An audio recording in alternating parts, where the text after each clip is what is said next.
Hi, it's time for good energy, and I'm Dr. Julie, and we are here hanging out on the front stoop. Today we're going to do touch, the sense of touch, mindfulness, and texture.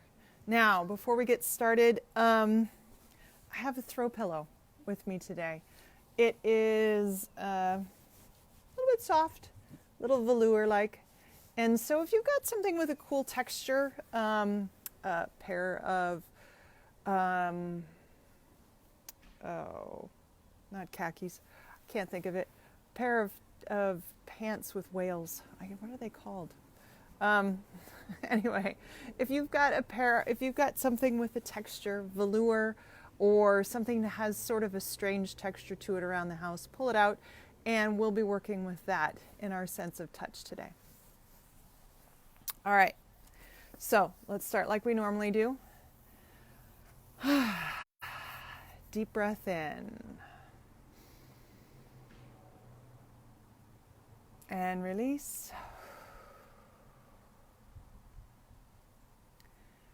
Deep breath in and hold it. Come in from the bottom of your lungs all the way up to the top. Make sure you're breathing into the back. Deep breath in.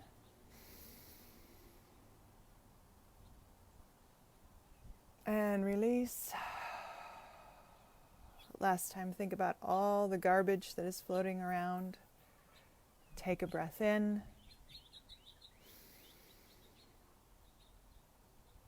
And release. So, depending upon where you're feeling it today, we are going to work on mindfulness, and hopefully that will bring some of it out. So, as I said, I've got the throw pillow. Whoa, I have a throw pillow that's on attack. I have the throw pillow from the couch. It has little patches of velour on it. And velour and I do not get along. We have a problem. It is because when I was a child, my mother would cut my fingernails relatively short, and we had velour pillows in the up at the cabin.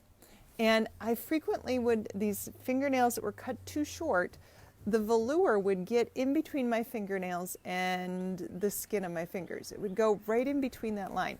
And that would totally freak me out. But in the scheme of mindfulness, if I had a velour pillow, and this is partially velour, if I had a velour pillow, it would definitely get me out of my head. So the point is, sometimes not all sensation to get you into your body has to be good. Sometimes it can be annoying. In the case of me and velour, I do not like the texture of velour because it really does make me feel uncomfortable. And the memory of it I just get cringy.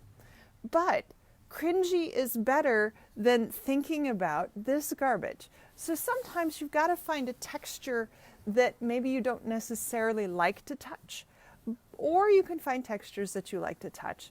And using those textures, they can get you out of your head and back into your body. So you probably have a number of textures from your childhood: flannel sheets, fleece sheets, velour pillows, the texture of a snuggly stuffed animal. There are a lot of textures that can bring us out of our head and into our body. But it doesn't, as I said, it doesn't necessarily have to be wonderful, snuggly textures. They can just be things, even if they're cringe-worthy, they can be things that bring us out of our thinking head and back into our body. So today, I want you to walk around the house and I want you to look for textures that you are not that remind you of things, that can get you out of your head and into your body, feeling that texture, cringeworthy or not. And then just spend a little time feeling how it feels. So this sort of velour pillow, if I don't use my fingernails, it actually feels pretty good on my hands. It's nice and soothing. The kids pick these out because they love the feel of them. And they're not they do feel good, But for me, as soon as I get my fingernails next to them, and especially because I just cut my fingernails yesterday, it just really weirds me out. But weirding me out is better than being in my head and thinking about all of my negative thoughts. So today's task, get textures underneath your fingers and spend some time actually feeling what they feel like, or feeling them and see where they transport you in your memory. All right, so we've done a little fondling of pillows. Let's go ahead and take some deep breaths in. All right, take your breath in all the way to the top and release. All right, I hope today's sensation has been helpful. Again, I will see you tomorrow where we'll work on another sense and get us back into our body. Take care.